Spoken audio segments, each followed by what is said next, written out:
সীতার চুলের মুঠি ধরেছিল রাক্ষস রাবণ বলিবারে চাই।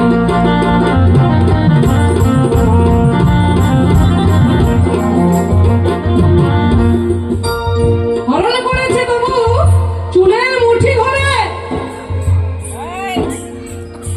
যেই পুরুষ নারীর চুলে ধরে নারীকে অপমান করে সে জীবনের তবে বিনাশ হয়ে যায়। এটা আমি বলছি, এটা শাস্ত্রের কথা। রাবণ কিন্তু একজন ব্রাহ্মণের সন্তান, তাহলে নিশ্চয় তার জ্ঞানের কোনো অভাব ছিল না। জ্ঞানের তো অভাব নাই। তাহলে এই যে পরের নারী হরণ করে চুলে ধরে তাকে ধরে নিয়ে গেল, এটা করে কি জীব শিক্ষা দিয়ে গেছে?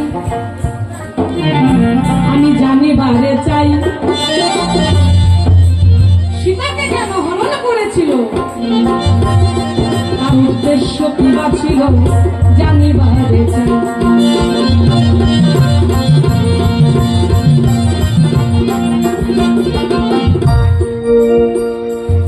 সীতাকে হরণ করার রাবণের মূল উদ্দেশ্য কি ছিল? তার কেশে কেন হাত দিয়েছিল রাবণ? আমি জানতে চাই, তুমি করবে তার বিশ্লেষণ। নারীর প্রতি যদি এতই রাবণের লোভ লালসা, তো মনে হয় এই জগতে আরো বোধহয় নারী ছিল, তাই না? তাহলে সীতাকেই কেন হরণ করতে হলো? তার কারণটা কি? আমি তোমার কাছে জানিবার চাই, সঠিক সঠিক জবাব যেন আমি সবার মাঝে পাই। হরণ করে নিয়ে গেছে কোথায়? সেই স্বর্ণের লঙ্কায় নয়, রেখেছিল কোথায়? রেখেছিল অশোক বনে।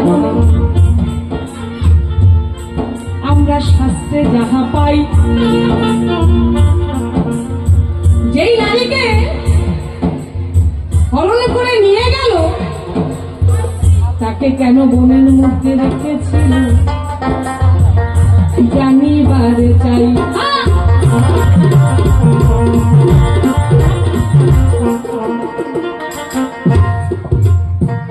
সেই স্বর্ণ লঙ্কায় না রেখে কেন তাকে অশোক বনে রাখলো?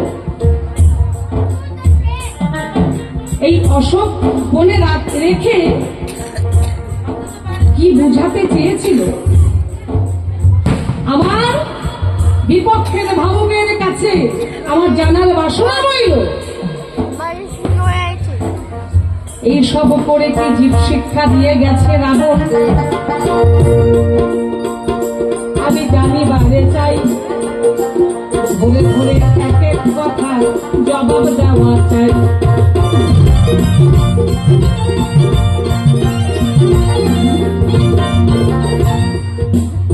সীতাকে কেন হরণ করে নিয়ে গেছিল?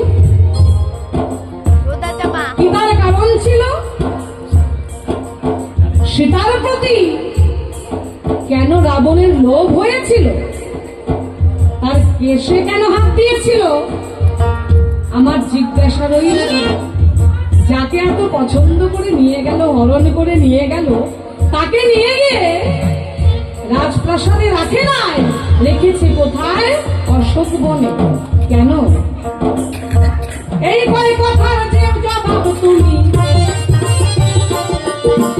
আসলে দেবে তাই।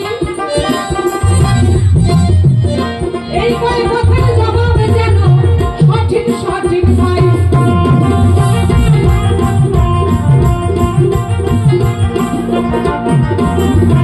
এই পর্যন্তই প্রশ্ন